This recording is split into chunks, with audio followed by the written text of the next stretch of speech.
Jesus.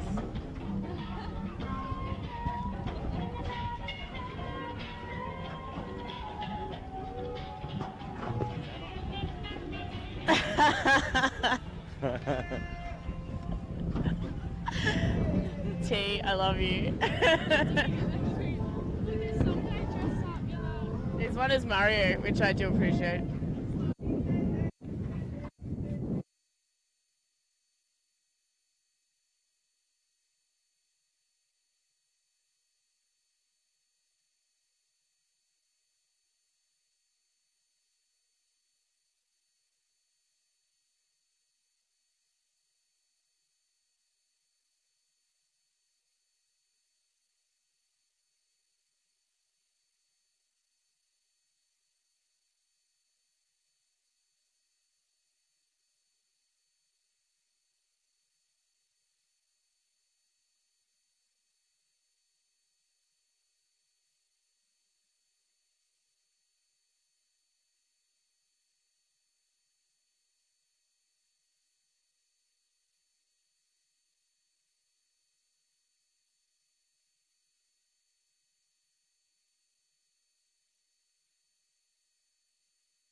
Can you get that camera on the committee boat, please? Committee boat? Committee boat, the grey one.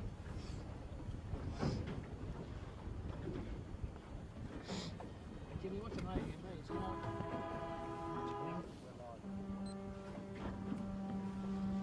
Here we go, is that good? Yep. Welcome, viewers, to a rather cool grey Sydney Harbour. Manly 3 making loud noises at an 18-footer. First championship race of the 2018-19 season, the Mick Scully Memorial. So a scratch start and none of that 3-boy handicap unwinding stuff. Off we go. We're joined on the Camera Cat today by James Berry driving the ship, and our special guest today, Dave Slennett, a veteran of 18 seasons and an 18-footer in the bow. He does need his head red. Welcome, David. Thanks, Andrew. It's a pleasure to be here with you boys. A little bit wet out here on the boat today, but should be good to see. I think it's going to be a hard day for the forward hands today. I've got to stick up for them with the forward hands union, so we'll see how it all goes. Nice work. And sorry, Nick, Nick, freshly back from covering the Etchell 22 Worlds, which was a 100-boat fiesta of major proportions. And we might just... talk about that as we go forward a little bit. Jimmy, the committee's got us on a southerly course, and the breeze, you know, cold front little trough through Sydney early this morning with rain and associated nonsense, but breeze might be a bit far in the left for the actual southerly course, do you think? Yeah, I think that's why Slim was sticking up for the forward hands earlier on, and yeah, definitely a lot more left there, Bucko, but the breeze is dying and they're all on little rigs, so yeah, I think they're going to be all right. Just the forward ends will be the blokes at the bar that can't hold their beer later.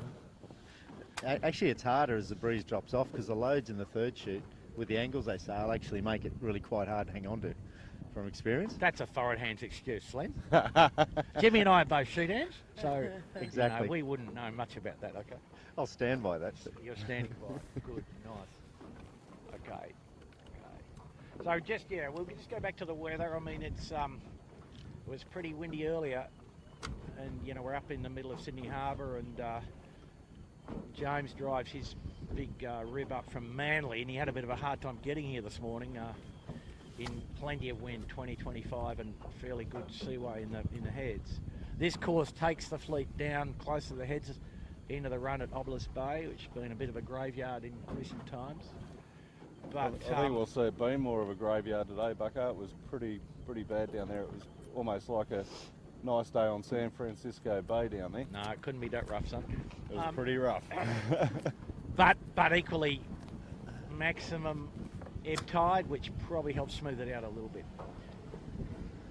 Nick, we were looking at the results of our skiff alumni at Yes. Brisbane. And I did write some notes because the picture's a little bit complicated, but the best place former skiff sailor was Johnny Boyd, I think, on the main sheet. Yes. Of the boat that was in. Oh, I've lost my notes. He was with Peter McNeil, I believe. Polly, 853, I think. I think Boydie was with Peter McNeil. Yes, Peter McNeil. Yeah, that's so right. he had a blinder. He had fantastic last day, and I mean, he did win a Worlds at Mooloolaba a little while ago with Torpy, who I spent quite a bit of time with over the course of the event. But 94 boats, multiple world champions, not only in Etchells but in other classes, Olympians, AC champions, and it actually eventuated with the last few races. For those who had that sort of calibre but didn't find themselves in the top 10, we started a little super series on the side for who would perform 1 minute to go here for the skiffs. Who would perform the best out of people like Tom King, John Bertrand, Ian Murray, who had found themselves outside the top 10. But it was an incredible regatta, and congratulations to Martin Hill, Matt Belcher, Sean O'Rourke and Julian Plant, who took the title with a 23-point gap in the end. Yeah, no, they were great. 1 minute to go here in the skiff race, so they're racking up. Nobody anywhere but at the boat, so I think the committee actually though has laid a pretty good line. I'm not too unhappy about how it looks. And, Tips for this week, Bucko? oh well, no, you've got the first call. I mean, no, Slen's got the first call. Slen's got the first call as a guest, As right? a guest, that's right. Which I very happily jumped straight on ASCO Appliances because they got the good crew from last week and also Trent Barnabas as the 8. special guest today. who's Special a guest today. legend. How's that? Yeah. 5, They're racking up. 3, Nick, what's your 2, pick back there? 1, go. Let's go. It's go time here for the skiffs. I am liking the midline start here, but Triple M's off to a blinder. Gosh, it's hard to know because there's a few little mixes up in the crew.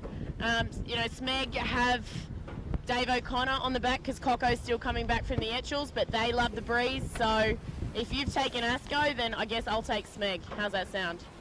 Rag do have a brand new mainsail up today as well, though, so we'll see how they rack that one in.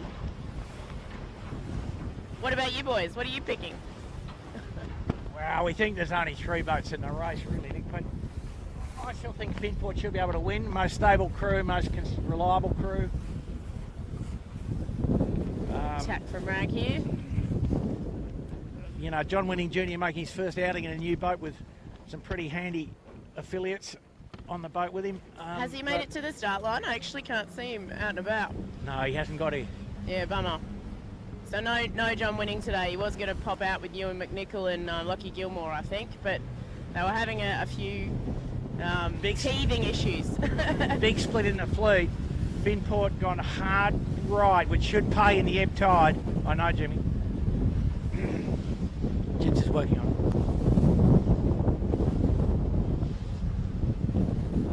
But at the moment, the guys who came off the leeward end are leading the race. And they're all back on port tack in a big bit of easterly. Yeah, wow, this breeze is coming right out of Rose Bay at the moment. Big gaps.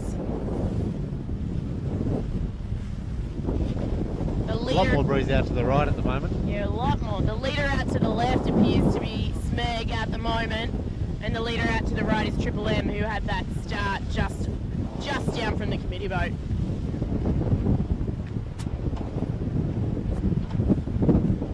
Now we're chasing the fleet out to the left-hand side here, and the danger for these guys is the further they go, we do have some little technical issues on the sound, but the further they go, the more chance they are to run into light air under the high ground on the windward side and get really belted up by the guys sailing in more pressure on the right-hand edge.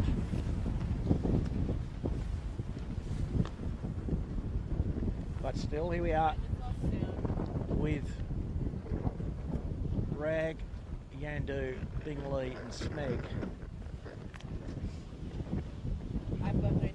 And a bit more grey cloud coming, which usually turns it a little bit back to the right. Appliances on line well behind after the first 2 minutes of sailing. Still like the left-hand side, Andrew. Still looking good. Slen's going up the left. I'm going left. There we go. Well, they need to bail out though by about now, don't they, David? Yeah, I can hear you now, thanks. Fantastic. I'm back too.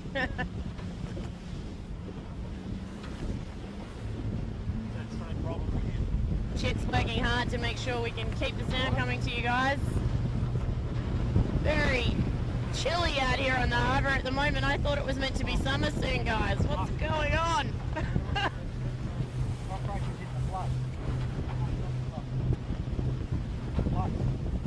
So we've got a big split in the fleet here, right? Yep. Yeah, I think the leader back from the right-hand side now appears to be Kitchen Maker. Get up to this top mark and we'll set up for the wild run down. Sounds good. We're a bit too far away. No picture.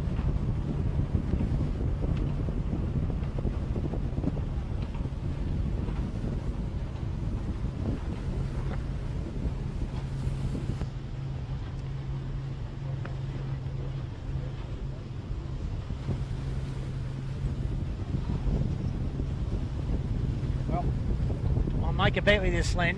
Kitchen Maker leads from the right side. You're a Alright, bit I might have to slow. give you that one. I think you're a bit I might slow. have to give you that one. You're a bit slow. I think Buck already called that one about 2 minutes ago. That Slen was resisting, it's alright.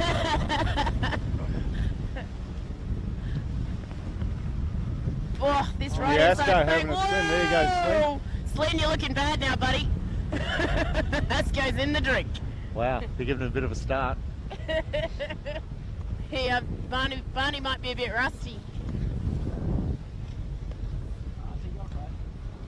Pinport's not all that good. The Triple M, whatever it is going to lead. Set us up here. Triple M with Daly, Yeah. Johnny, and Tommy Anderson, I believe.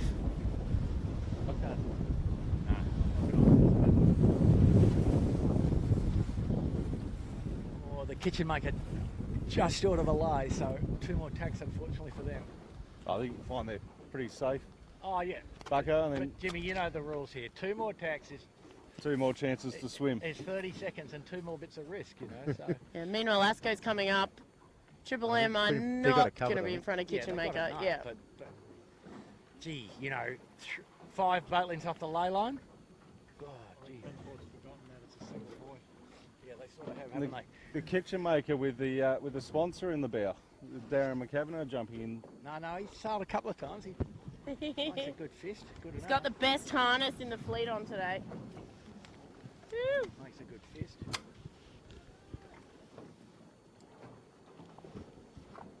Oh no. Come on, boys. Big twist. Didn't get up and The Finport's still going to get round 4th, I would think. So the Rag and Famish will be 3rd. That's a shame to be leading at the top mark and have a problem like this. Yeah. Oh no. Wow, the Finport. Oh, yeah, baby. Whoa. Emergency save. Thought we were going to have some bang action thing right again. next to us for a Bang thingy. second. These are off a bit, brothers. Now the breeze has gone back to the right. So that's now a VMG run again. Wow, how about that? That's why the right-hand side led, Slen. Rag is Talk about the grey absolute- cloud. Look at Rag extending here though. New sails. Whooshka. Good work, Brycey. Some of the favourites fairway backs. Meg just round the mark now.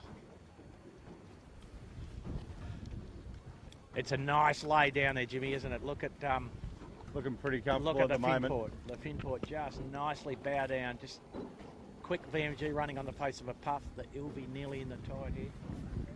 Gee whiz. It's a nice close look here at all the early season wobbles before they get their rosters set on all the boats.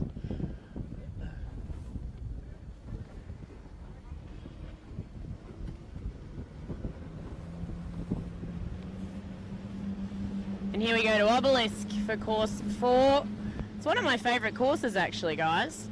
I've never sailed the boats though, so maybe it's a bit too hard work. I'm not sure. What? Only Asco behind, Asco and Lumix behind us. Asco's day just got a little bit worse because they didn't quite lay the top mark.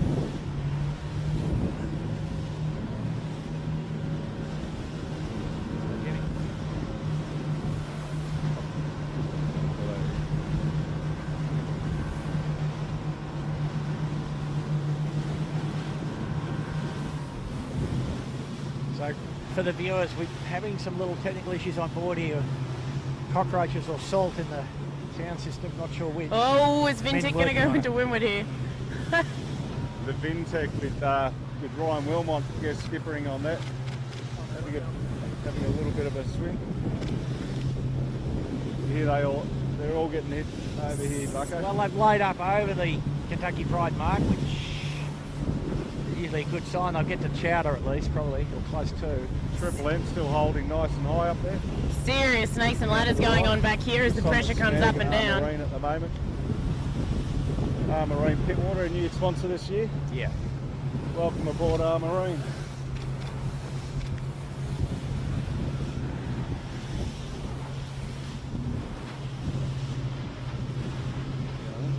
Triple M are running away with this one. As we pan back to the right, I think we've got the next bunch just past Bradley's head. Got an intersection.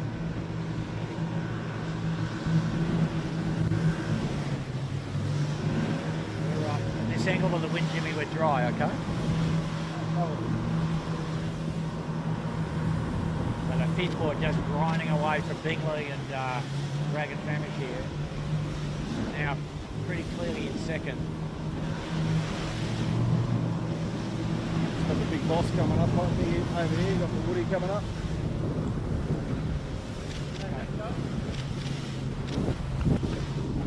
Hello? Okay, cool. I think my sound's been coming in and out for you boys, so I've been trying to commentate, but sometimes we're talking over each other, so hopefully we've got that little sound bug worked out. Smeg absolutely ripping past Bradley's head, but Triple M is to windward of the pack.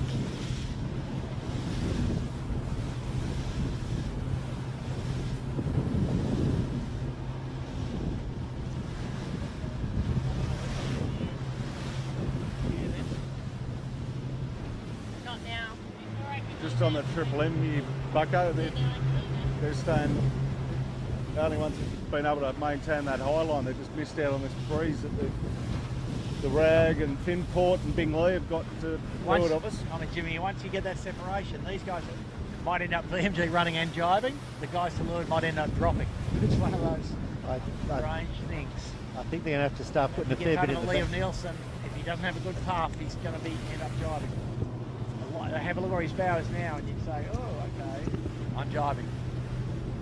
Looks like to get to the bottom. The other interesting thing down on the other side of Triple M is the James Craig is coming up the Western Channel. And the Manly Ferry. And the James Craig is an immovable object. It's an old restored steel three-masted, square rigger. Okay, so the Puff came and rescued the Triple M. Still challenging. Finport and Rag are just trying to get a little bit of height here, as well as Bingley behind them. We've got a ferry about to join the action as well. I'd be happy if I was Triple M. There's a little bit of east coming in this next gust. According to the Etchell, it's just above them, so they're going to need everything they can in the bank. So back on the Triple M. Here's the scene that confronts the crews here. The square rigger motoring up the harbour, it's about the end of the yards, it's about 50 metres wide. And the catamaran with it and the Manly Ferry coming in the same direction. And if looking at the screen, the bottom mark is sort of between here and straight through the square rigger. Plenty of blokes up in the yards. These guys will have to jibe, and the boats were just on before Ragged Famish and Finport. There's not a huge much Rocking it down the harbour with the Dr. Dan, right? Further forward. Tommy looking super comfortable there, just having a look around, letting the boys do the work. Not a huge amount of breeze coming down for them. Early days yet. Mick Daly. I think he's still delusional from last night sewing spinnakers together.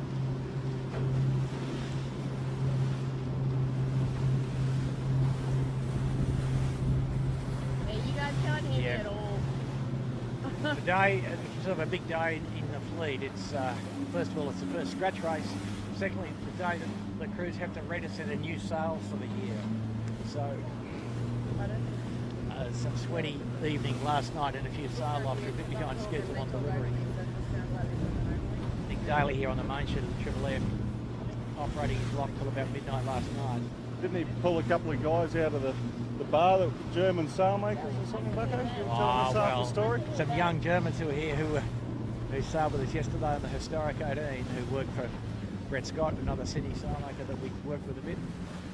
And they got instantly hired at about 6 o'clock last night. God, big lead here with Triple M. It's probably 12 boat lengths back. Still here on the Triple M, but the ferry that just went past, the Rag and Famish and the Finport are going to pass the leeward of that. Just about the whole rest of the fleet are.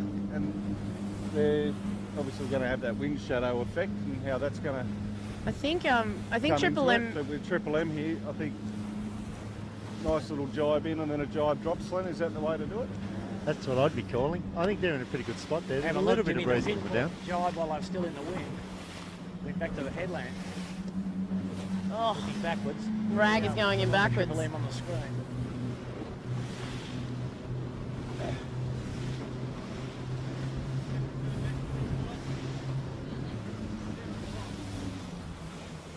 Just back to the That's majority a of brave the move pack. on the Finport, going back Importing in under good the pressure, fleet. good decision from them. Fantastic.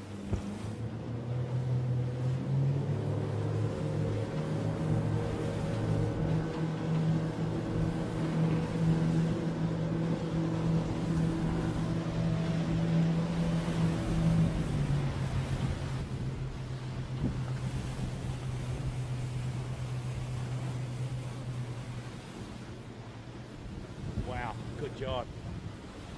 Finport, perfect. And that was his Still on the Rag Yeah, and the we're on Bing the here. rag upwind of us, but anyway.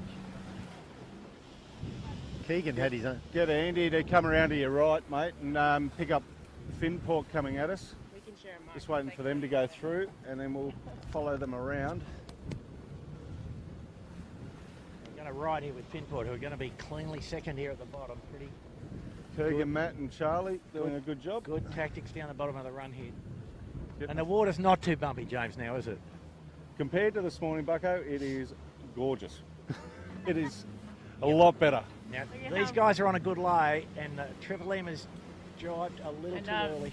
As Matty Stenner came past us there, he gave us a big grin. Wow. He's like, yeah, we're in this. And he must know you bet on him, Bucko. What do you reckon? He must know you bet on him. Oh, I would have bet on these guys. I lost the heads and tails. Just going to drop away a little bit. We've got Coopers and Bing Lee coming in here, just if a little bit of bar karate starts.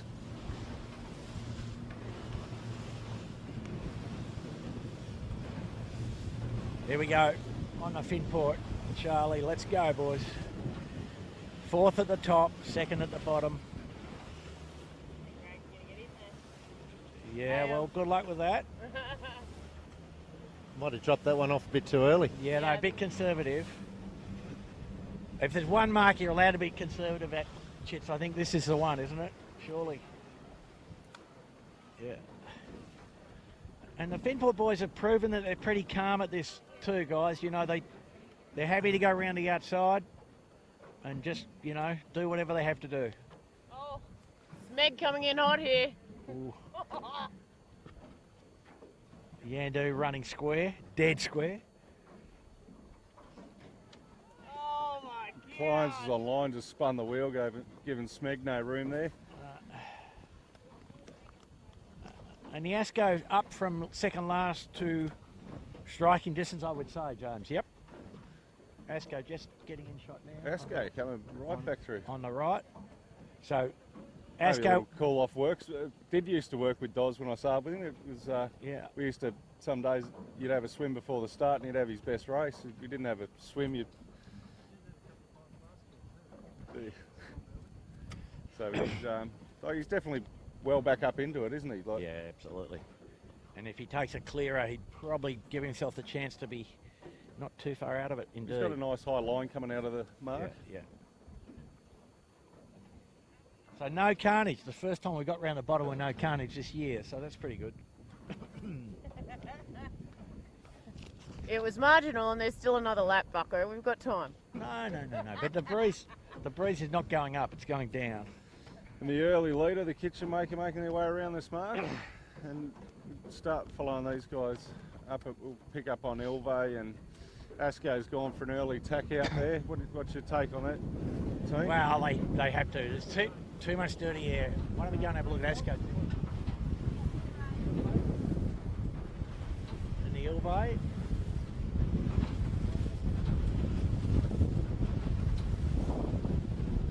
Andy, if we get you to come around to the left, mate, and pick up Ilve and the Royal Oak. And the Smeg, yep, that's the one, mate. Good work. So you see now, breeze is quite downrange here. The crew's having to power up the rigs, and not quite full pressure at the moment where we are. And the breeze bending east, James and Dave, I'd say. Looking at the way they're laying up, yeah? Yeah, even looking up into Rose Bay, there's a little bit more east coming in it now. Now a bit of a puzzle on the beat. Big ebb tide, go up the middle of the harbour and stay in the wind, but have to fight more current. Wow, some of these guys are nearly stopped. It's even hard staying out of the current once you get up into Rose Bay too, because there's a fair bit of current comes out of Rose Bay under Nielsen Park. Yeah, absolutely no relief, is there? No real relief anyway. The Del Zotto is going out the heads over to our left, but we'll stay on the guys on our right. Yep, just having a look. Clear to come around. Yeah, he looks like he's tacked in a pretty good place, the Yandu, out to the right here. So we're leaving the Ilve. Andrew, yeah, keep coming around to your right, buddy. Just as the Yandu. That's in there, mate.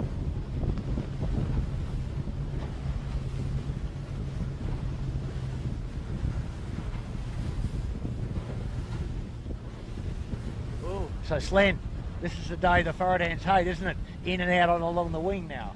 Oh, it's not too bad. If you do it good, you can really make some big gains. If you just keep everything smooth and keep the movements down to a minimum, it can actually be a pretty satisfying day. Hard work though. Nothing good's easy. Today might fall back into the lap of the Bing Lee, because I was talking to the boys before the start, and they're all featherweights.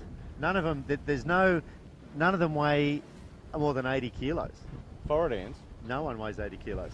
How about the big burger on here? On the Bing Lee. Yeah. Oh, on the Bing Lee. He's got to be. Does the scale stop at 80, Slim? I want those scales.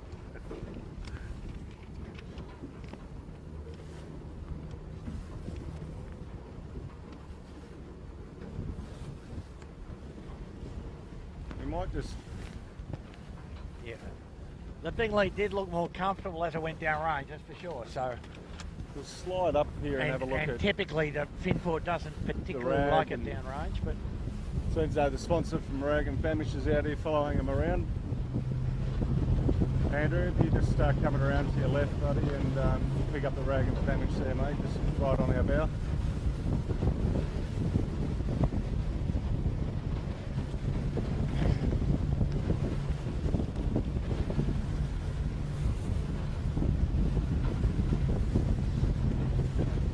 The Rag looks like they've got a bit of breeze coming towards them, Bucko.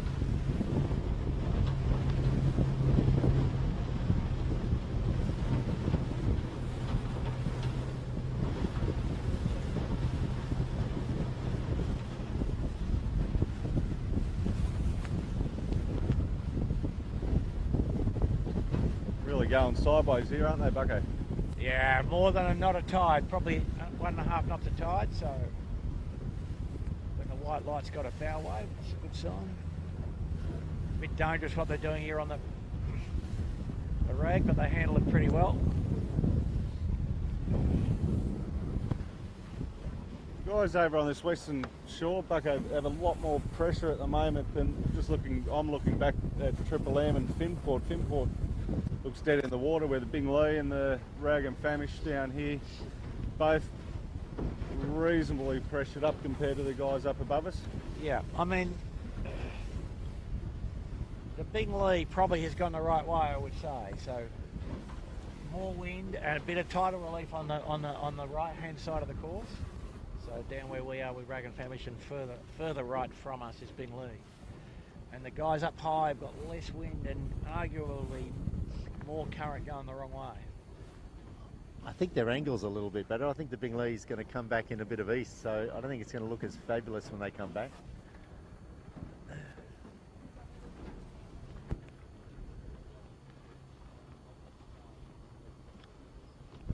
Can you hear that? Is that better? Yeah, got you now. That's better.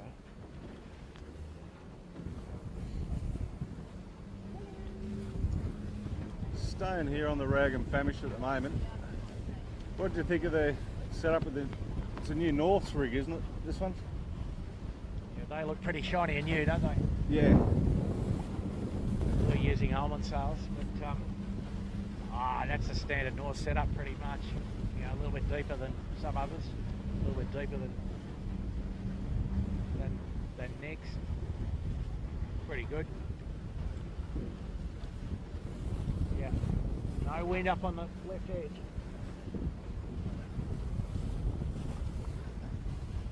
Binglee might be the leader here. And if you're coming around, we'll chase down onto Binglee. You fade around when you can. Slen, you leave a few wise words of wisdom with the Binglee boys last week to send them the right way. I don't think they need my help this week, but it's been good having a few days with those boys on the Binglee. So my heart's with Binglee, but the money's still on Asco, I think. Yeah, you enjoying jumping back in every now and then to help out? Yeah, loved it. Not trying to sell you for a full-time job here, mate. That's There's no full-time gigs left in these bones. For the viewers, we should point out that, you know, Slen had about 18 seasons of 18-footer sailing, but he's slightly the wrong side of 50, and the bow is not really the ideal place, is it, mate? Especially the last 2 weeks, they've dished up probably the hardest courses you could sail in the bow. So It was a bit of an awakening, especially Monday mornings. Yep.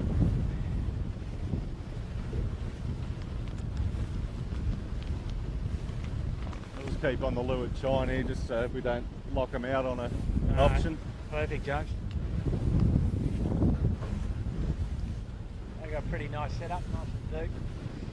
Breeze probably now where we are 12, 13, so low range. These guys are pretty light, crew weight pretty light relative to most of the fleet. Looks like a pretty standard size setup. That jib looks a little rounder to me than I've been using historically, but And that Shedan that's on there this week, Slen, he's been around a little bit as well. He has. We had some great races against Dan when he was on the skilled engineering in the day. Yeah. distinctively got some grey hair, hasn't he? But the breeze has just hurt them a bit. They've gone back to the left. And it looks like Rag will lead. I think it's going to be pretty close. Oh yeah, Rag will lead comfortably. So the guys that went left on the first part of the meet have dropped a good 1 minute here, which is a pretty big number. It's a shame for Finport they couldn't consolidate on their nice little gain they made at the bottom mark. Yeah, they gave it all back. Got in no wind. What's the first rule of yachting, Slen? Don't go where the wind isn't. What's the second rule? See rule 1. Broken the rule. Particularly with a little rig in, you know, these boats are pretty untidy when they're not at full pressure. They slow down pretty quick. Triple M having a dig back, which is probably the wrong answer, I would say. You just got Nathan Edwards just playing with a few little fine adjusters up the bow there. They're all bent. Yeah, they need, you know, a bit more rig off and a bit of outhaul even. It's that light.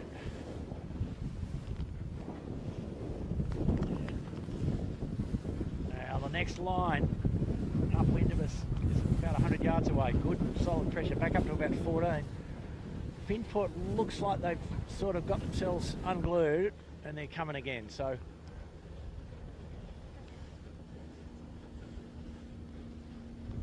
I like where Bingley's heading. They're going to have first bite at this little gust here. no, but all the boats are in the same puff now. So And Finport and Triple M have got a bit of pressure now and coming back into it. they're all in the same puff. The funnel out of Rose Bay, because the fetch extends another 600 yards, 600 metres further upwind.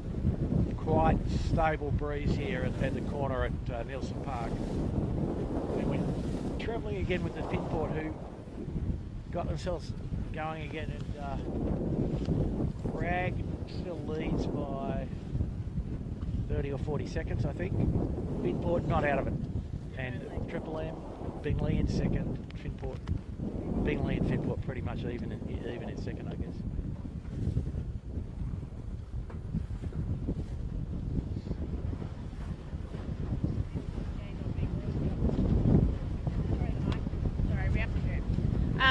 I think Finport's made a Our early massive leaders, gain on Triple Bingling M. here. They've really hooked into this left-hand air, this easterly coming out of Rose Bay.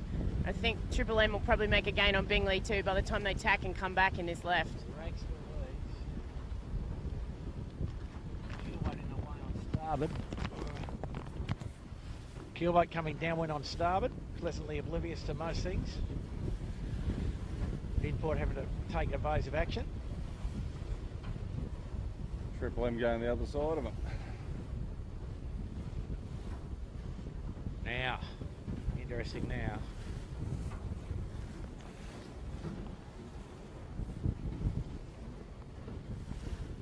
Stay with this group. It's actually a pretty tight race, I think, here for second. Second through to what, third, fourth, and the Rag's just got to manage themselves well up here into the mark up here in Shark Island.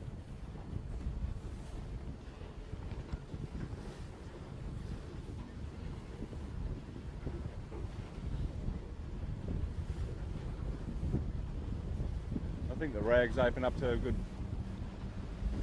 30-second lead at the moment, but anything can change up in here with the... But James, I think he's gone to the wrong side here, Yeah, possibly.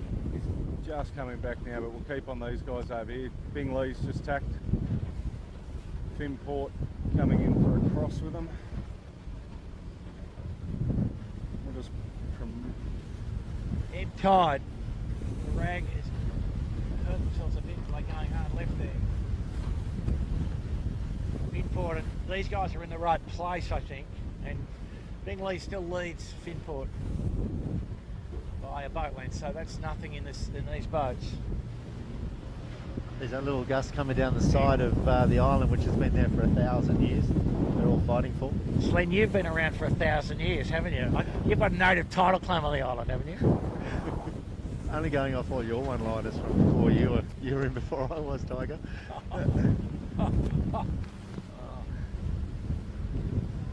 Finport just setting up for attack here on the Slen Puff.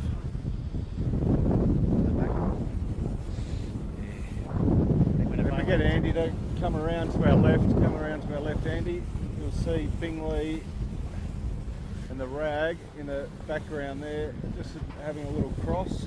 Yeah. So I'd say Finport now leads, guys. Hard right, Slen. Still cold, the wind. Needs to warm up before it can rotate, doesn't it, really? Finport leads easily, in fact. Wow. The flags at the golf club are still fairly south, so Yeah. there's not going to be much over in the east for them to come back on. And the 1,000-year-old puff at Shark Island continues.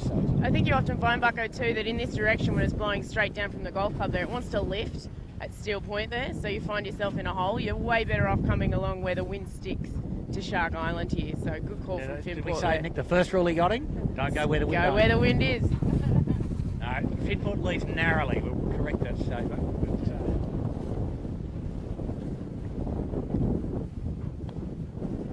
Yeah. Well, I think the wind's even here in the middle, and Finport just be going to the ley line, and coincidentally, just putting a nice clamp on the Bing Lee. So I don't know if they're at the, wide at the lay yet. They might be right on it. they'd be very close, thin. Jimmy. They'd be close. You would think.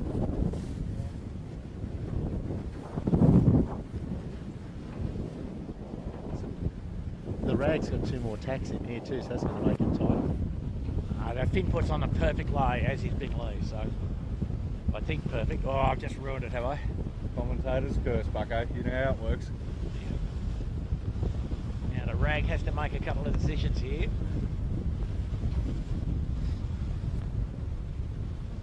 Very close to the rag and the Bing Lee.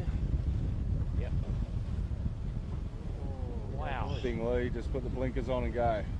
And he eased the jib just before he crossed him. I'm not sure what's going on there, but he obviously was just clean, yeah? I think there might have been a few mixed calls going into that. No, but they didn't try and force their rides. They think that Bing Lee might be a bit short on the lay, but the fin port's got there pretty readily, so. Good.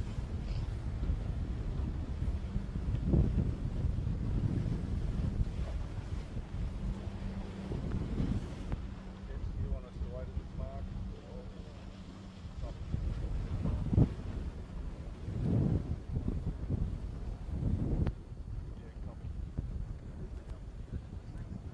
So fin port, nice 15-second lead, clean set, good puff. Probably, I'd say they'd be pretty comfortable by the bottom, but VMG run now down towards the North Sydney mini CBD. Start a little past where the, rounding mark a little beyond where the start finish line, the start line was. And both boats in the 2 leaders in first and second boats in VMG running mode, so they're pretty confident that their fast VMG will get them to the mark. Triple M and get Andy to come around to his right there, and we'll come around to your right, Andy, and we'll pick up Smeg and the Royal Oak 4 Pines, and we might even follow the Smeg and the Royal Oak 4 Pines down to the zoo. So about 1:10 to between first and fourth. And the leaders have got away on the face of a puff, and the next boats have not had the same amount of wind. The rag came around almost right on the hip of Bing Lee, and there's obviously they didn't. They were just outside it, weren't They they? sailed out the back of the puff, you know, so. The angle they're sailing at the moment is more the angle of the breeze rather than the pressure. So if they get any more pressure on top of this angle, they might be buying their admission to the zoo as we speak. No, it's always, I mean, Dave, you know, the VMG run down to the mark. Once you get past Bradley's, it always turns into a VMG run somehow. So no reason to delay. I think, you know, the leaders did what they did confidently. Oh, I think they did the right thing, but then it's just all a matter of what comes out of double weight. I was always more concerned about getting over Bradley's before anything else. You were the forward hand, mate. You were most concerned about having to set and drop and set and drop. I was always a bit shallow like that.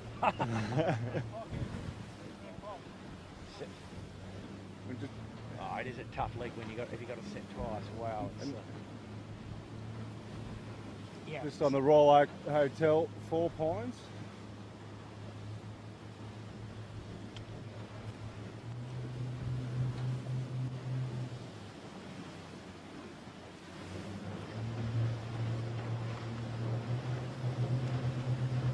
Trying to get you right in the boat to see what it's like. So they're not quite. They're now just in VMG mode. They were struggling a bit for height, but now they've concluded that they will end up jibing into the bottom mark, so they're now fully sheeted in. They held off on the set, Bucko, compared to the Smeg, who obviously comfortably getting around Bradley's. They got one in the bottom of the boat sorting out a problem down there, but yeah. Well, if you look ahead, I mean, the leaders will give them all a clue. The leaders will not actually get to the mark, but they've laid cleanly over the top of the headland, so and the mark to the left of the headland. So these guys can get clues from the guys in front. But you have to try and get in a puff regardless. The lulls are so severe. And because the boats go VMG, you know, go downwind VMG equal to the wind speed more or less, you miss one puff, it's a pretty consequential thing.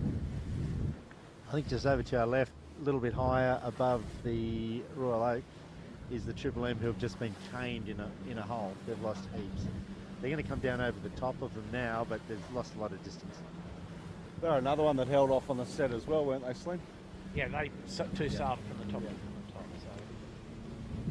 So the leader's actually just comfortable, you know. They've got 80 metre separation from the mark, just looking downwind from here. Happy, they can just drop, time the drop correctly, be tidy.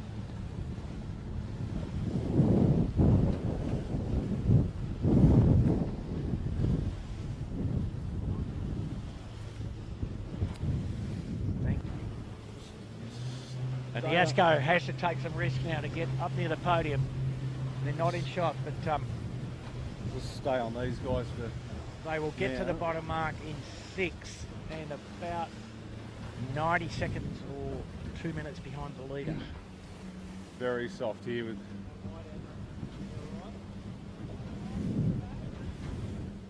So Finport tidally dropped down the bottom, not in shot, but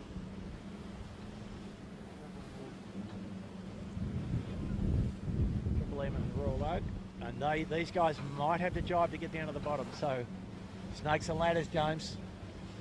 Yep, well, Finport's around there on the work back up. Bingley, they've got to do a jibe in. Everyone else is going to have to do a jibe in.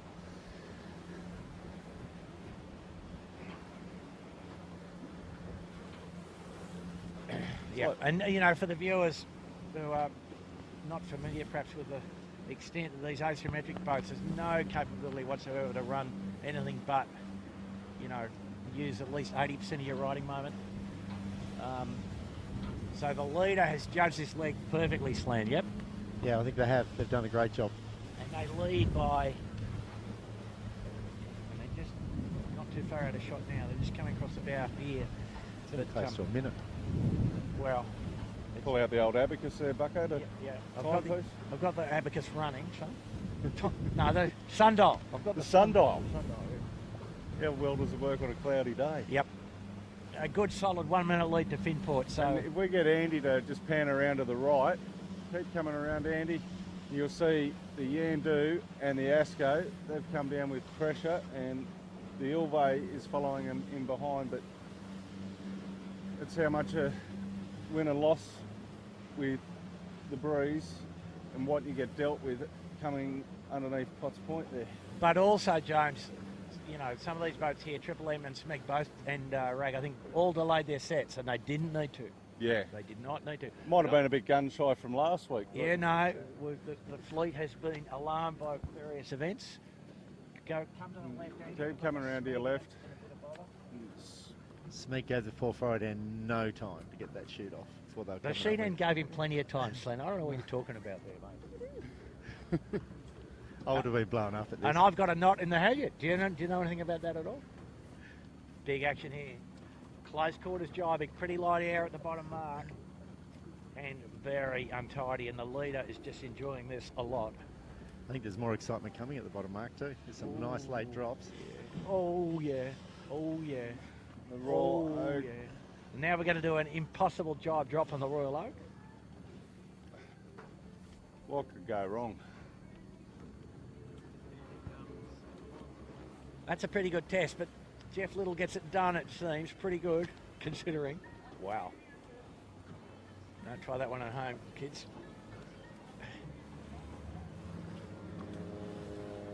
Brett Van Munster on the appliances online. Came all the way down in a hot one there. Well, he's in the yacht race. I mean, here's the thing now. All these guys have liked their chances. And they can see that the podium's not that far away at the end of one lap.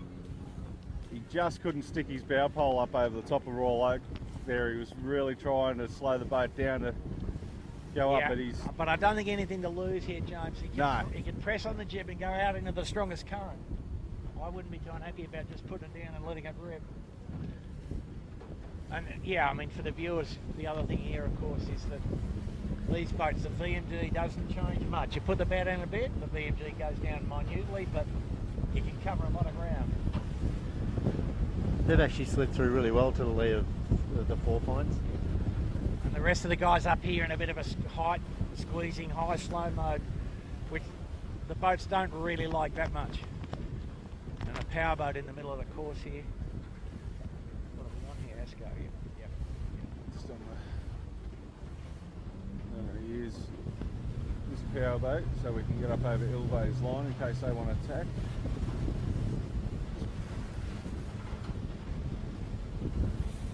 Well, the Asco just going past. Trent's air's dry now, so he should be good to go.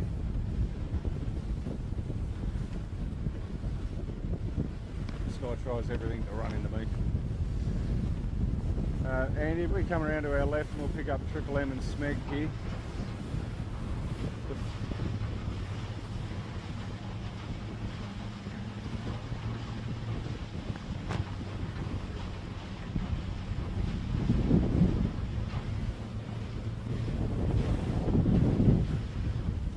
The fin port's gone though, Jimmy, hasn't it? We said 1 minute, it looks like half an hour. Yeah. 19 shot guys, and we're travelling with Triple M and Smeg. But looking upwind. And no Southern good beat, they stayed in the breeze. There's a very unfortunate little wave over me there, Bucko. See, Flynn's enjoying the dry seat. It is quite cosy in the middle here. So the breeze back up a bit now, so little new bits of grey cloud, air temperature back down again.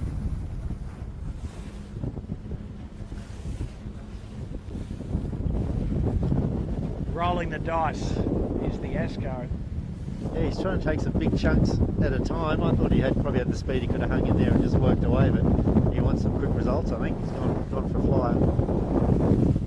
Well, he's in pressure. The other guys were, you know, all sailing high and slow and making life tough, so he tacked in good pressure and probably going to come out of that okay. And if you just slowly come around to your right, we'll pick up the rag and the Bingley fin porter. As Bucko said earlier, they've just capped these guys again, but we'll pick these guys up and try and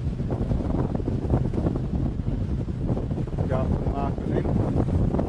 The powerboat following the rag and Flemish there, that is the sponsor of the boat. Yeah, said his delegate young Andy to use the fuel.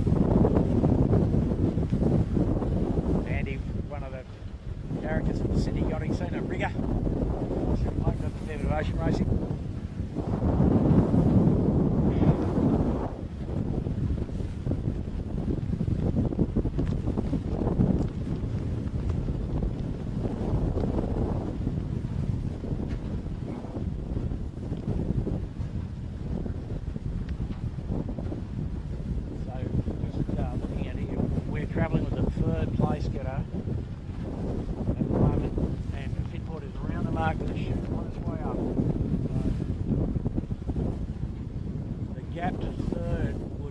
Like 2 minutes nearly to me, James. Yeah, 2 minutes. I think comfortable. We might duck up to the mark and grab Andy. Yep, I'll just hold up here.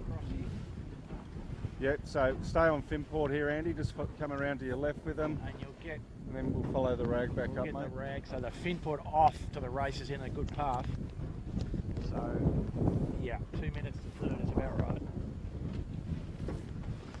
And Andy, if you come around to your right, we'll pick these guys back up and we'll get up to this top mark to pick out the placings between the Bingleys comfortably in second. Going to be a close cross between, well, not a close cross, but a cross between the rag, the Smeg and the Asco is coming up behind us quite quick. Slen's pick is still a chance. Yeah, no, it's 70 seconds, but Bigfoot came around the mark on a good path, and I don't think Bingley could do much better than they did in the first part of the run, at least. No.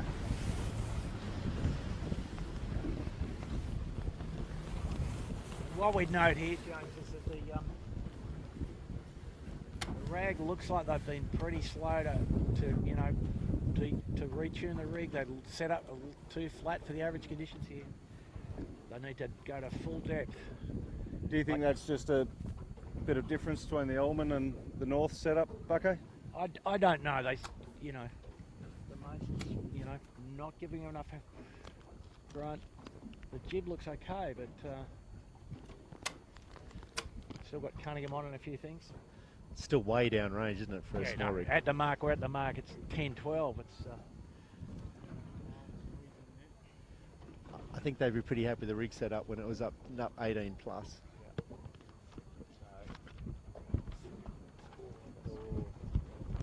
Smeg just making it. Or not. I think they're allowed to tap them, aren't they?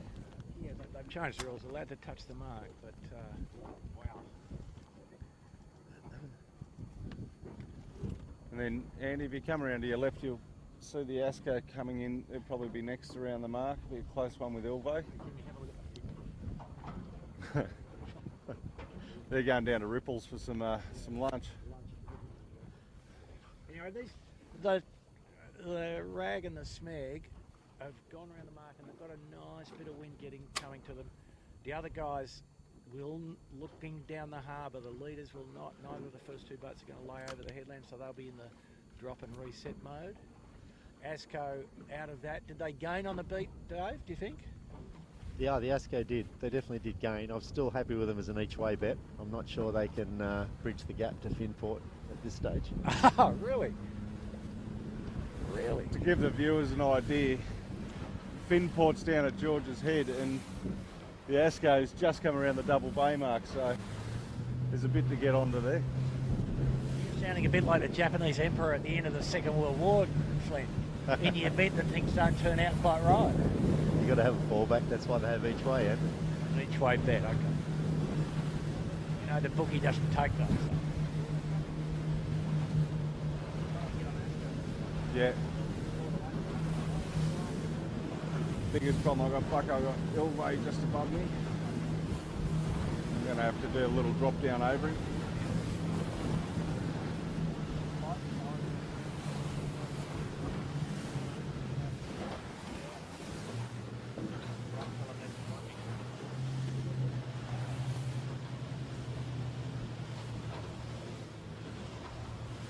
Oh, I've got no wind. All right, we're going to chase down after Smeg. We went down to give the ASCO a bit of love and they sailed up in no pressure with the Ilvay. And the Smeg, just as we talk about them, get hit by a really nice down pressure there. Boys dropping down on wire.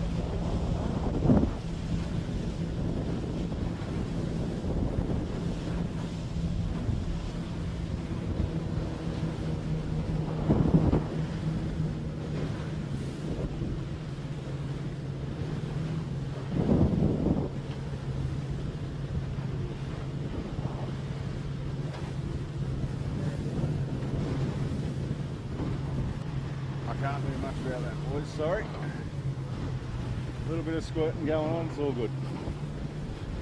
Here we go. Smeg on a big one.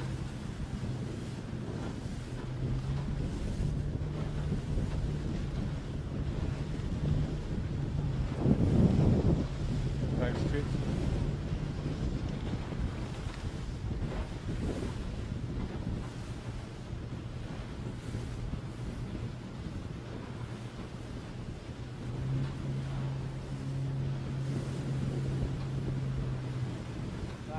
Ricky Bridge and Mike McKenzie having a shot at it, but they haven't been to the bang-off school either, Flynn, have they? No, it's that. They probably squeeze another knot out of that if they let that go. Maybe a couple of degrees. A little bit high. We've got some waves to contend with here too. The wing dragging. Could be a full stop. That's not good.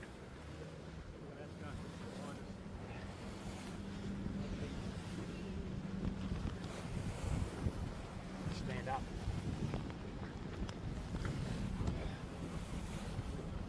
Just to give you an idea, ASCO was 100 metres higher than Smeg about a minute ago, and now they would be 100 metres below Smeg's line now. If Andy, if you just pan it, oh no, they've just run into a hole. Every time we go to mention ASCO, something happens. Maybe we should just not mention them and see what happens. How are we going with traffic over your side there, Bucko? You're fine, mate. Cheers, mate. Mike McKenzie trying to wrestle that chute. Nice easy part of the day for you, Slen, doing that. It's easy for me sitting here. I'm just enjoying the ride.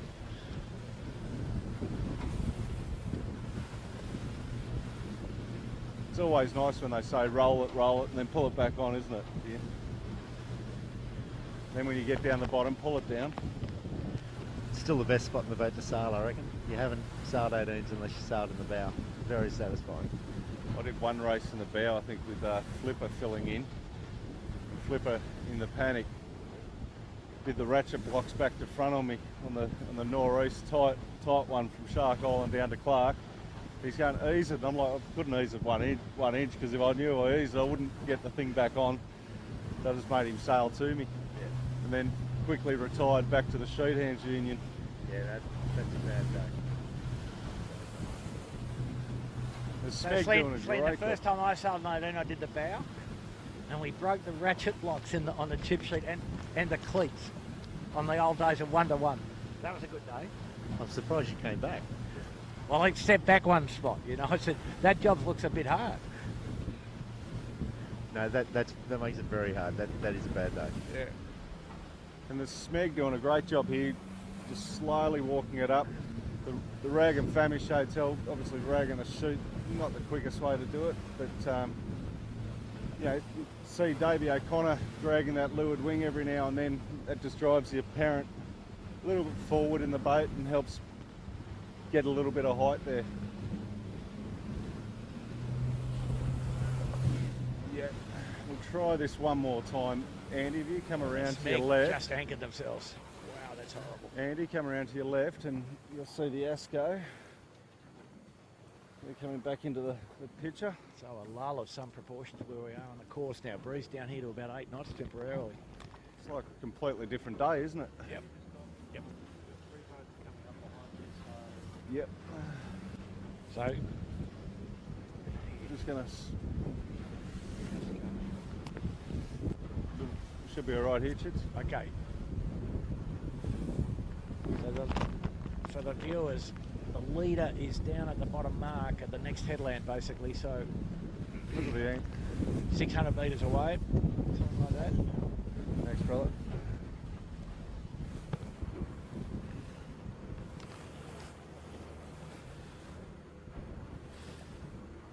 I think that's probably the right decision, Bucko.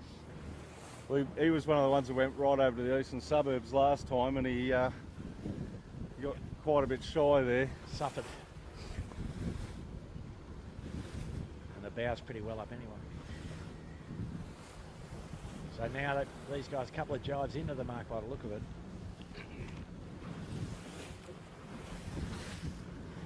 Bucko, do you reckon you go early like the Finport did last one and take that breeze down the shore? They make big gains or come out in the harbour? Well, part of the reason they did that was because of the interference from the ferry, the big ferry. And it did pay substantially. Game of find the wind. God, I don't know, really. Thing is, Slen, this mark is difficult to lay because the wind in here can be, as you know, plus or minus 20 degrees. Yeah. So really, I think the best option is to just try and shorten up so the last jibe in is either a jibe drop or a 300 metre leg where you know you can pick it from 300 yards away. Yeah, anything between that's too slow. Yeah.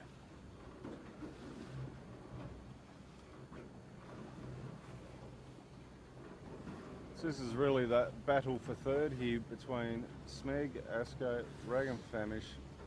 We've got the appliances online come to join the party. Triple M, Yandu and Ilvay below them. Yeah. But barring accidents, Finport and Binglee will be the top two. And there's not enough wind really to have a big accident now. That you can have an accidental slowdown, but not a capsize, I don't think. Yeah, we come around to our right. Andy, you'll see Smeg's just gone bow down a little and shot ahead. Right there, that's them. yeah, distinctly going to find the wind, and the leader might be shot in a minute. No, we're just asking. As he's saying on this shore to go up the deep, have learnt a little from last time. It looks like he's only got to get it up to George's Head, which is the first headland back towards the windward mark, the next windward mark, and he's back in full pressure wind. But you can see there, if you have a look at him, James, now, directly to leeward of us, where the camera boat is, two guys on the front of the wing, and the forward hand, yep, the forward hand, well, all the crew well forward, and the forward hand in the middle of the boat. So, and he's just about to get to the line of breeze, though, so he'd be happy with that. The fin point, there she goes. And the Bingley not trying anything, just following in behind them, so.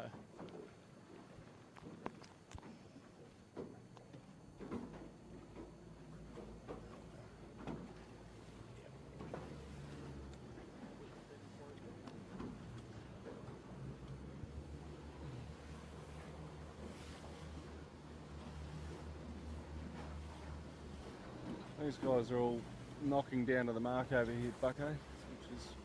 Yeah, the Smeek's plainly around. Okay. Asco hasn't made up at all there. But they do have the right approach, I think. With the forward hand that can do it. But he's jibed too early. Yeah.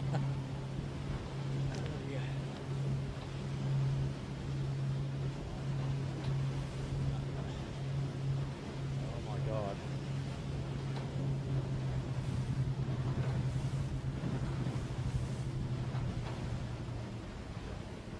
Nothing worse than drifting into the mark like that, especially when you know you've got the ammunition in the bow to do a really good drop. It's a shame to throw an advantage away like that.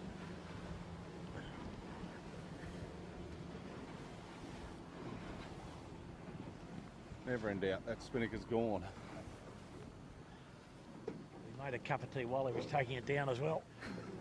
I think Trent would have preferred to come in a fair bit hotter than that and do it really late. Sled, a fair bit hotter. Wow. This is pretty unusual in Sydney, you know. The air's still cold, but the breeze is fading.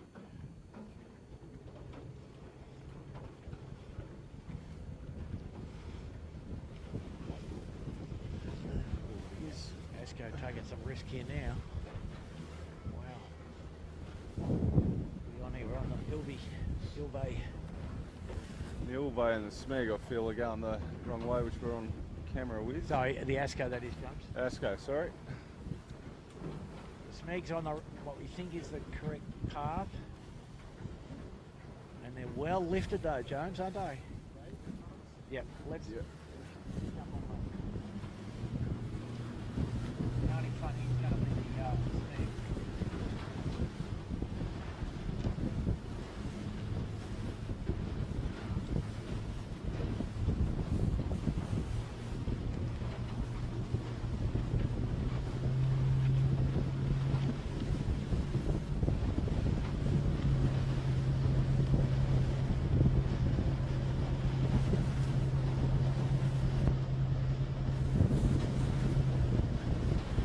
Sit in here on the back of the Smeg with...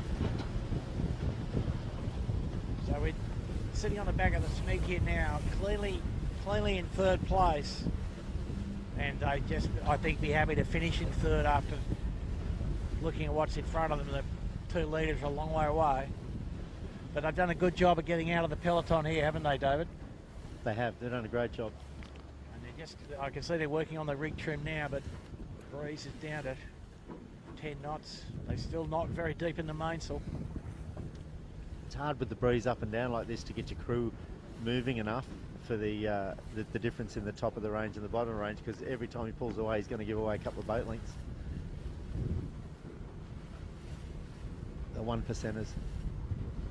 Yep. But more main depth would still help him, I think. Yeah.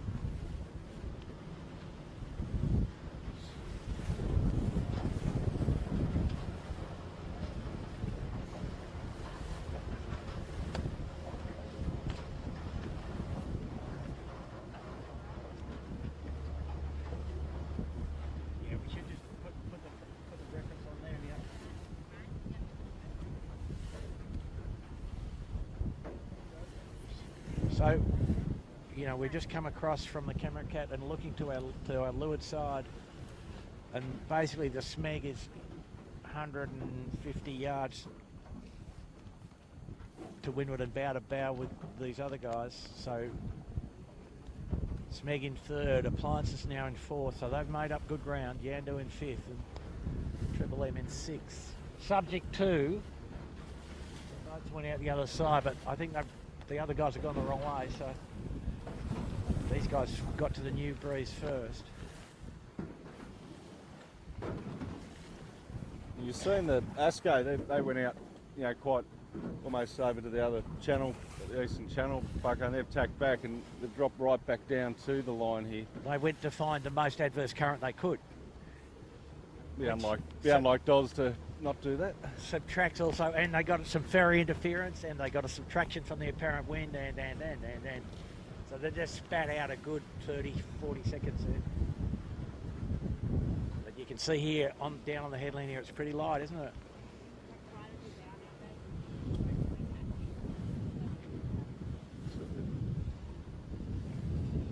Andy, if you come around to your right, mate, the other, that's it, on the Yandu.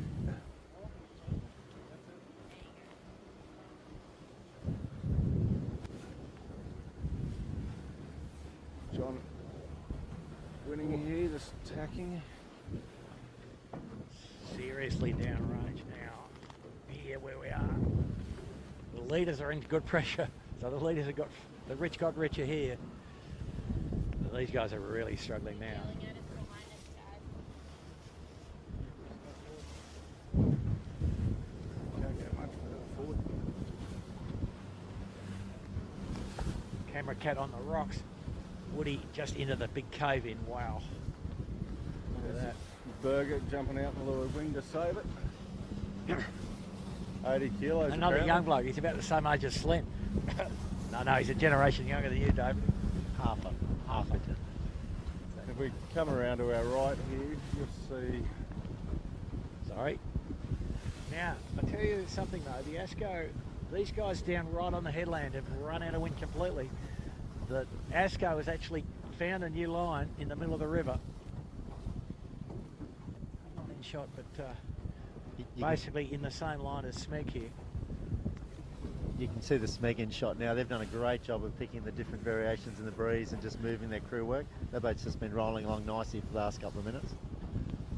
Now in the background there, you had quality marine clothing with the hayer on the sails. They're still heading down. And our other theme event heritage on that one, and the other boat that just went through, Lumix, has got Katie Love, another female skipper on board. Yeah, it looks like it's the race of the women at the moment, back there.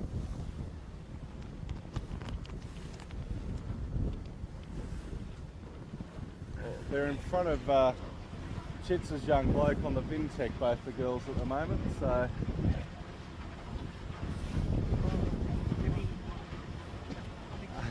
Pick for the podium, not the Vintech. So the Vintech had, who was on there? There was Ryan Wilmot, young Ryan Wilmot. I think it was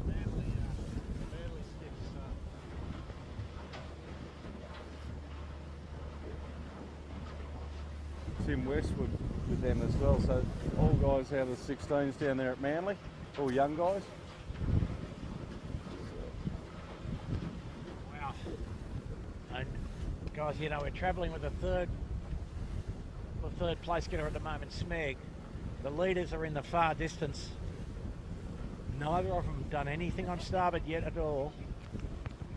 And they're about 3/4 of a mile straight in front of us.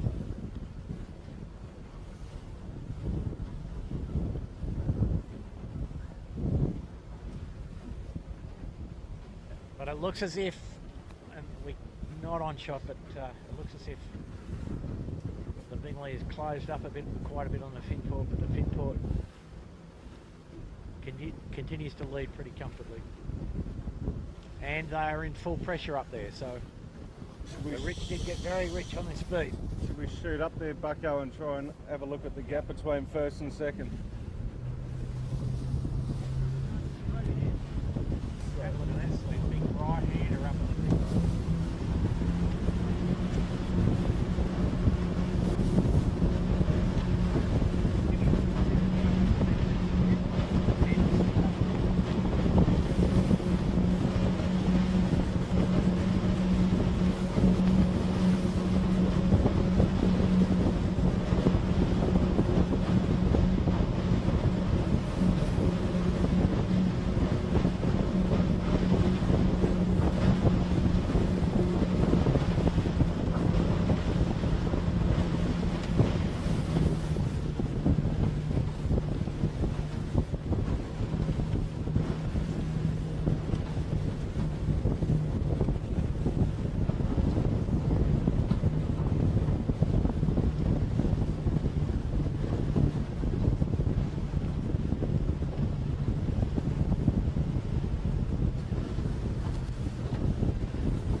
coming up here on the back of the Bingley.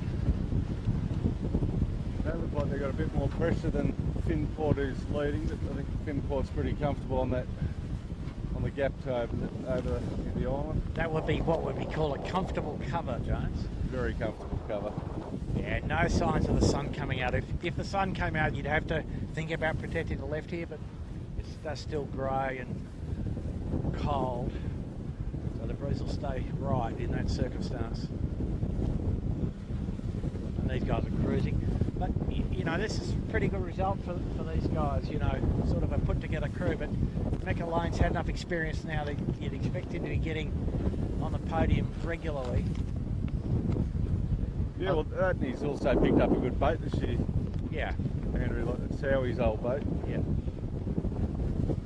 I think you should keep your eye on the Bingley this year. I think there could be a bit of a surprise packet for a lot of people. I think they're going to be up there.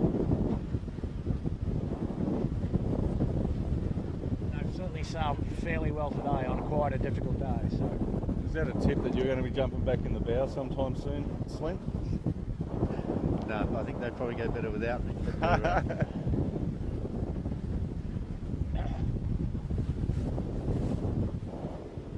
Again, you know, the funnel, the Rose Bay Golf Course funnel working pretty well, quite solid pressure, or enough for the low range second rig at least.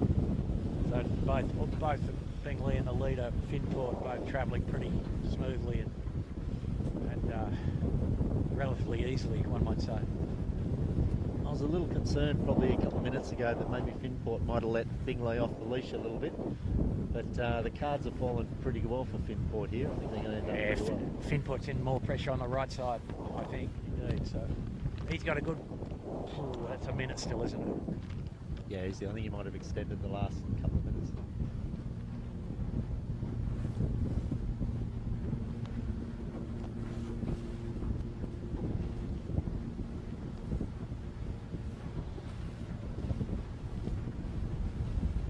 Breeze just where we are on the Capricat, about in the middle of a good little puff, about 14 knots again, so comfortably in range for these rigs.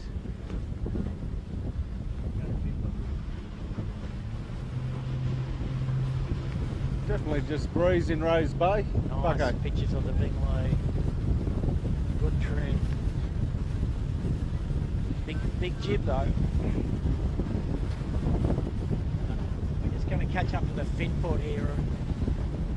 Tackle what they think is the Port Tack ley line, and they've done a good job today. And just over the last 18 months, James, and you know, crew stability, their decision making has improved, their error rate's gone down, and they're doing all the simple things pretty well,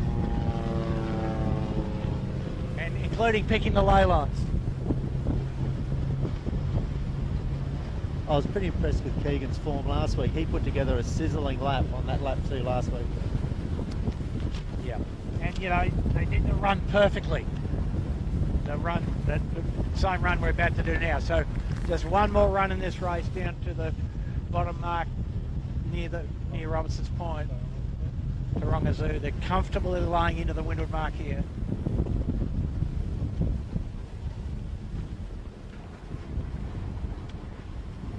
So there's a blue spectator boat charging at the turn mark, realises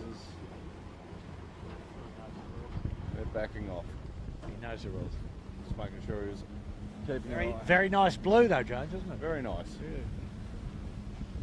We'll stay here on the Finport and maybe go for the run down with them. There's quite a separation back there. Yeah. They'll give you a time differential to Bingley, but they are just short of the ley line, so that's costly. These blokes, nice and relaxed set. VMG run, no problem at all.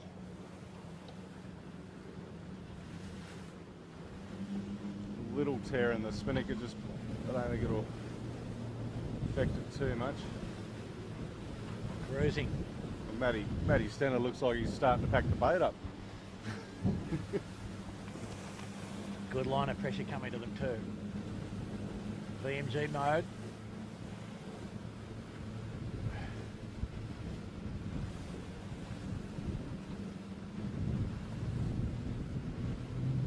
pressure. Wow.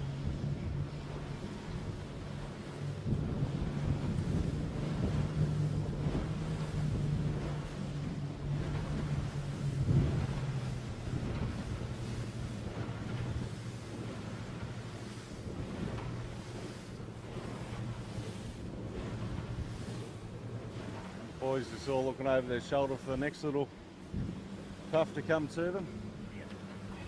Looks like everything's working really well. They're sailing well. Looks like they're doing a lot of talk, a lot of chatter. Yeah, so 1 minute 30 to big lead. In second.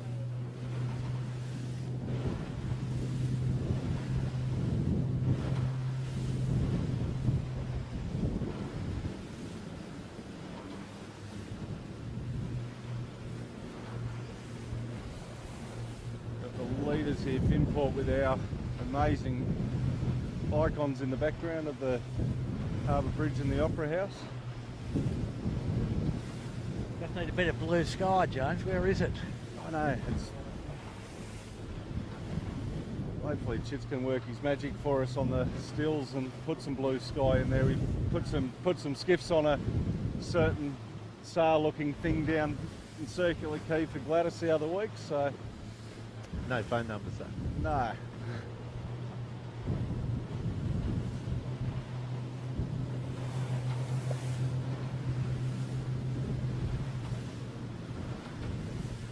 Yep, proper VMG run.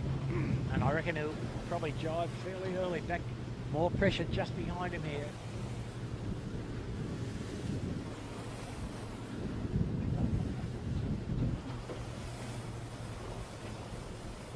Bingley's in a different breeze line back there, Slen. I think if you have a quick look. Yeah, I think it might average out a little bit as he comes across. Here he goes. Here we go. It's important going down to cover it off. Doing the safe thing.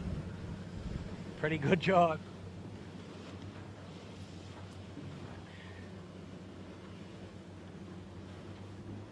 As Big Matty Coleman used to stay between the man and the hoop.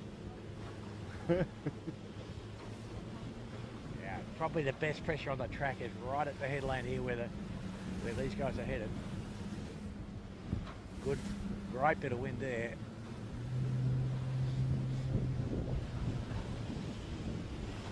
Wow.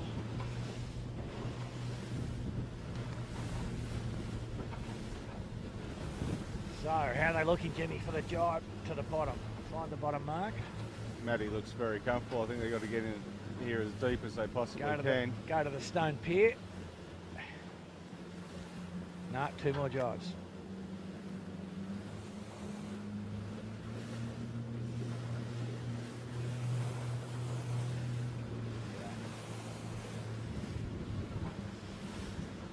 Got a little bit of traffic crossing us. Just seeing some awkward waves from a powerboat, but we'll get through it. Yeah, breeze rotated now too. Breeze has gone left a bit here. True VMG run to the bottom.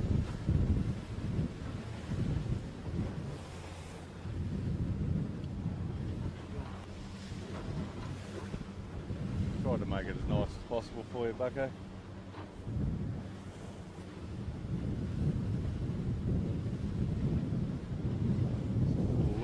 Tricky for them here though, guys. They're light and lifted. They're going towards a big puff, which is a header. No easy solution. And the Bingleys come on the face of that to some degree, so they've given back a bit of their lead, but he's not too far off the leg here. I think probably if he was summarising his race today, Keegan, on the Finport, he's just stayed in the breeze better than everyone else. yeah, they've been pretty good. Here he goes. Here's the puff. Just on him. But he's at the ley line, isn't he? How about that for a bit of... Oh, right-hand nothing turn. worse than that, is there? No. All right, we're right to set up for a jibe, and then you get the big let down, and you're like, oh no. And then he's got to figure it out again. He needs to Here jibe they go. very soon. Yep. Big Katuk going in, spin the wheel. Great jibe. Just now he's going back to exactly where he came from. There's a little bit of that, but it's okay. Good header coming now. He's back into the header on the other side now. They might be a little fine, but They're probably close enough for a jibe drop here, Slen. Yep. Yeah. Easterly, I reckon they little, can set it up from here. little easterly puff coming to them. Here they go. Yeah, jibe drop will be good. I'm sure they're discussing it as we speak. Nothing but on their minds.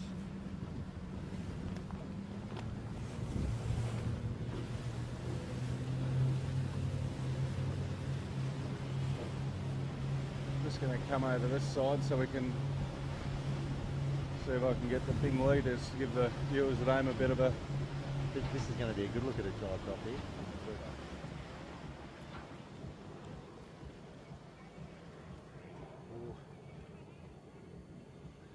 Keegan giving some words of advice to the new bowman there. Yeah, breeze hard left, but they got over that pretty good. I mean, that was a squeezy jibe drop, but it's still better to do that and press your luck a bit than be conservative. But they have given back a little bit of their lead, but not much they could do about that, was there, Slen? No, there's not a whole lot you can do. If you do a jibe set drop, you're going to lose that much time anyway. And the next problem they got is a Manly ferry incoming from Manly towards the city. And they do make a pretty big hole in the wind. And the Bingley might just take the opportunity here and step back to the left. But the breeze is so far left that it's hard. The Finport's going to get hurt by the ferry, and the Bingley will not get hurt at all. Do you think the Bingley, Slen, do you think they might think they have a shot from here with, like, they're 3 out on wire, quite comfortable? Finport. Yeah, they're in different breeze at the moment. They've taken the option. Here we go. They've had a shot at it. Back into the pressure and away from the ferry. Finport's covering. Finport in no breeze. But such a big header here for the Bingley. And they're about to punch out the back of the puff. God knows what happens up. The breeze is filling in behind this puff. There's a little hole they're going to sail through, but there's good breeze out the other side. They've gone at the right time. Finport was only slow for a minute, less than half a minute. So Finport's still comfortably leading, and yeah, and they both evaded the dirty air off the ferry, which yeah, and I think you'll find Finport now will just sort of drop into a cover you home mode, yeah. Wow, if they go 100 yards and then tag, they're pretty close to the ley line as well. So yeah, nice and easy, really. And good pressure coming now from the top of the course. So some more little low white clouds, which usually signal that. Finport needs to think about it now, I reckon. Yep. Little stumble by Keegan there. Wow, and Your Majesty, there is no third. What's happened? Well, we'll get Andy to quickly pan around to the left and you'll pick up Smeg on our bow coming down with a spinnaker. There's third place, so we'll just keep with these leaders and follow them up to the finish, which is not far away. So Andy, if you come back around onto Finport for us, please, mate. I think I spotted a few nerves creeping in on that last tack, Andrew, on the Finport. No, they're nerveless, these blokes, I reckon. White line fever. Let's get out And of now this way. the outbound Manly ferry's going to turn up and give them a bit of grief, but they've got to the face of that puff pretty nicely, the Finport, and they've got a bit of their lead back over the big lead now. So, a bit of snakes and ladders, our turn, your turn. Now, just got to contend with the Manly ferry, and I think... I don't know that Finport's seen it. Yeah, they will have. They'll hear it if They'll they haven't definitely seen hear it shortly. I think we can predict when Finport's going to attack. Well, if they think they have to attack for the ferry, they have to go right now. They're probably going for the, hopefully try and cross it. No, they are. They're on the face of the puff, lifted, and they're trying to cross. But I like the confidence. A, crossing the ferry, and B, letting Bingley away. gee whiz. They've let Bingley off the hook again, so... Yep. Oh, Keegan. Keeg's going to hurt a bit here. Go any closer to the ferry if he tried. So he's got to put the hammer down, try and stay out of the dirty air of the ferry a bit. He's not the only one. This is game on again now. This is big game time on. game on. It is game on. The ferry, this is a big ferry, 1,200 ton ferry. Makes a pretty big hole in the wind. And the Finport are sailing parallel to the ferry, so they're going to have a huge wind shadow for a fair while. they're still going all right, but yeah, they need to probably tack. Ooh. Now the other problem is that Bingley will get pushed past as well. I'm actually thinking Bingley could have the lead back now. No, the Bingley can't cross the ferry. And the ferry's slowing down. The ferry's slowing down here. And these guys will get through and out the other side. They've just got to watch the Yep. the prop wash and the big hole, And the then smell the of load smell and of the unload. fuel oil and the turbulence, and let's go. Bingley's off to... Sydney Harbour's getting a bit busy these days, isn't it? Finport, no, the other guys halted course, so that's good. the May Gibbs. The Bingley's going out to the portside ley line with no choice. But he'll get around that ferry now. I reckon Phil Cub Barnett must be driving that ferry. He's let him off the hook. Here he goes. Bingley have tacked out to the left. Well, but not much breeze. that's pretty amazing, isn't it? Yeah, no, the Finport still leads. But not quite so comfortably, but still leads. And he's in great bit of pressure. The finish line is still up to our left and not a lot of breeze at the moment. Yeah, Finport's on the right edge. Pretty hard to come in from where Bingley is. Yeah. He's got to sail through that hole to get to this next gust too.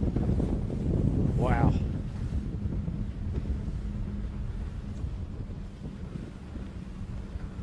And the spectator fleet, the spectator ferry is the last ferry to cover the Finport. Always in the right place, the spectator ferry.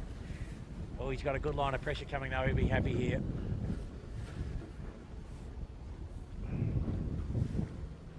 And he should probably tack in the middle of this puff, I think.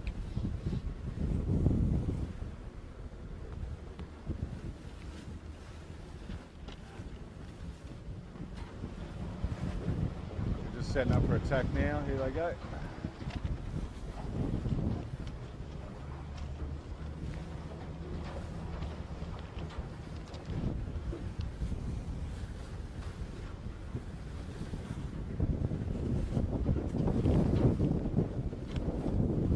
On the ley line, so he's kept his keep it simple rule. He's not that much in front though, is he? He's just gone through the dirty air off the spectator ferry. As soon as the bow goes up, I think Still calling a close finish here. Yeah. Bingley's going to cross him. I think Bingley's still got a tack to do. So Finport's laying the pin. Finport in a lifted puff. Wow. No, he's in front. How about that, eh? wow. The last cross. Is he late? Yeah, he's laying.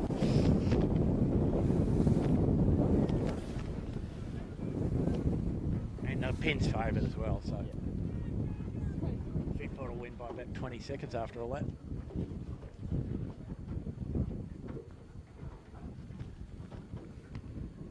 He probably made it a bit more exciting than what it had to be though. Oh, the ferry's a tough thing, isn't it? The Finport, well done. Keegan York, Matty Stenner, and the new guy up the bow, Charlie Gundy. Charlie Gundy's not the new guy, he's been around. No, well, new on the Finport. They had Gus Williams on there Yeah. And the last year, and then Bingley, Mick Lane, Dan Phillips, and Nathan Edwards there. So, yeah, a good effort from both boats. Both boats sailed pretty well, I thought. You know, difficult day, downrange, small rig, plenty of snakes and ladders. And third place? Your Majesty, where is third exactly?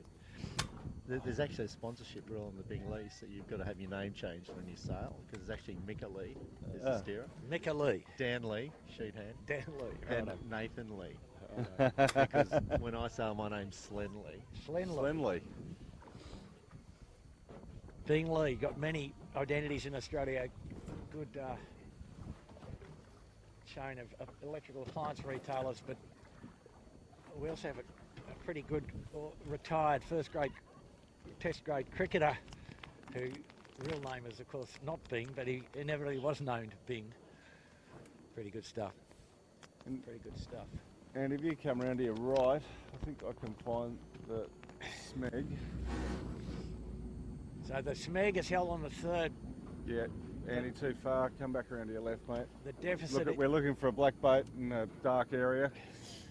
The deficit is about 3 minutes from the leaders. So you could say first and second was comfortable. Is that an understatement? I don't think it's an understatement. I'm pretty certain, knowing Keegan, that we'll hear all about it for the next week.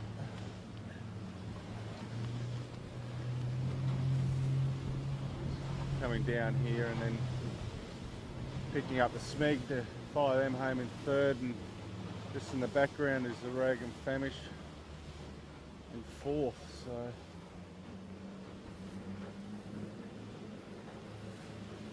Dave O'Connor's had a good weekend this weekend, winning the 16 just at Manly and getting a podium in the 18s today. It's not a bad weekend racing.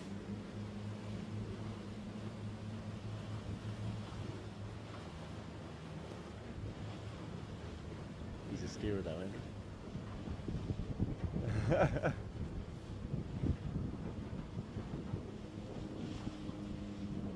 try and turn the USS Enterprise around.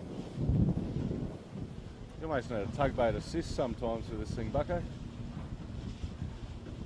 We'll get around and then they'll come back the other way. Yeah, it's got about the same turning radius as a Manly ferry, hasn't it?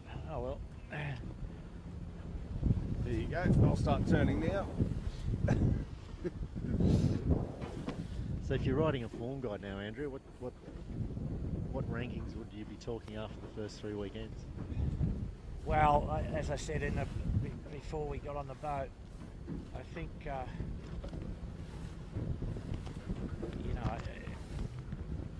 Finport has the lowest error rate, and that is what does the job, as you well know. And I can't see any of the patched together crews catching up to them. They've been sailing with the same guys every week, and it's showing. They're just better, and they're improving. And they're growing in confidence as well that they can win the runs. Which is an important thing. And to knowing how to win from in front is a different thing to chipping away. Second or third, isn't it? And you can even see with the Smeg in front that these guys are sailing really well Yeah. over the last few weeks. Yeah. And we don't know what the final makeup of the crew will be, but we think Michael Coxon Jr. will come back from his sojourn at the Etchells and sail the boat. But from what I've seen, the Finport Just got the Rag coming home slightly in fourth. better every time they come out. So. I mean, the fleet will obviously close up a lot once all the rosters are settled and they get a bit more sailing together. But nothing like, as you know, mate, same crew for 50 races. Don't have to say a word, hardly, do you? It's like... It definitely makes life easier. You know what the other guy thinks, you know how he does it, you know what his quirks and nuances are, and...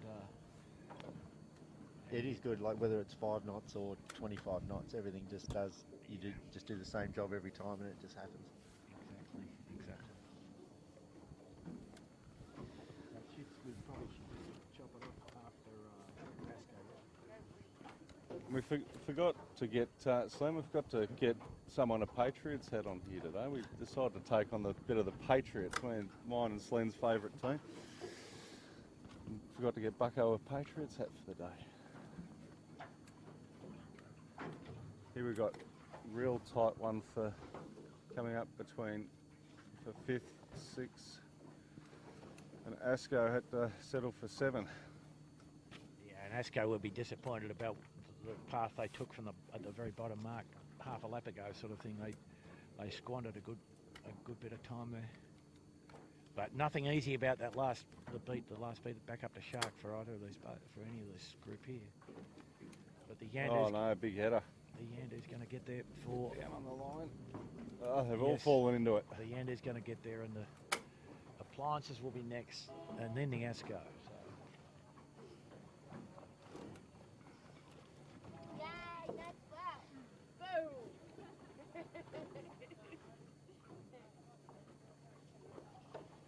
Just go to the line, Andrew. Your left back.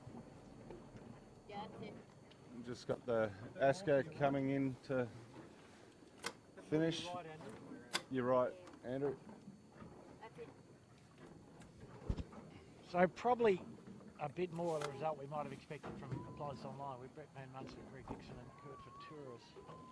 We'd be expecting them to get near to the podium on a more regular basis with the experience they've got on board. And let's see how that evolves. Same guys every week, and the things we just talked about Finport as well. So guys, I think that's it from the Camera Cat for the Brother Scully Memorial Trophy. Mr. Scully with a prominent position. We'll be back next week, I think, with possibly the drone reinstated after the finish of the Invictus Games in Sydney. We're allowed to use the drone again possibly next week. Thanks to Slen for joining us today. Easier on the boat than in the boat, right? I enjoyed it. I do love being on the boat, but that was very enjoyable. Thanks for having me. And Vic, thank you. It's better than Etchells, isn't it? No, we don't have 100 boats. I've actually had a really massive week, Bucko. I was commentating for the ABC for Invictus, and then I've had the Etchells, and then I flew back here. So it's been a massive fortnight for me. The Etchells did look a bit intense with 100 boats. 94 boats, very different racing to this. This is, you know, pushing sailing to its limits, whereas Etchells is taking strategy to the top of your game. I so did see a few of those different. boats hitting each other, sort of as a sort of matter of practice. Yeah, well, we were broadcasting live from a drone for the whole event, and you got a very nice bird's eye view of each mark of the course, especially the top marks when there was a big port overlay, so that made it interesting, that's for sure. Yeah. So, thanks, viewers. Camera Cat, over and out. Thanks, everybody. See you next week, Bucko. See you next week.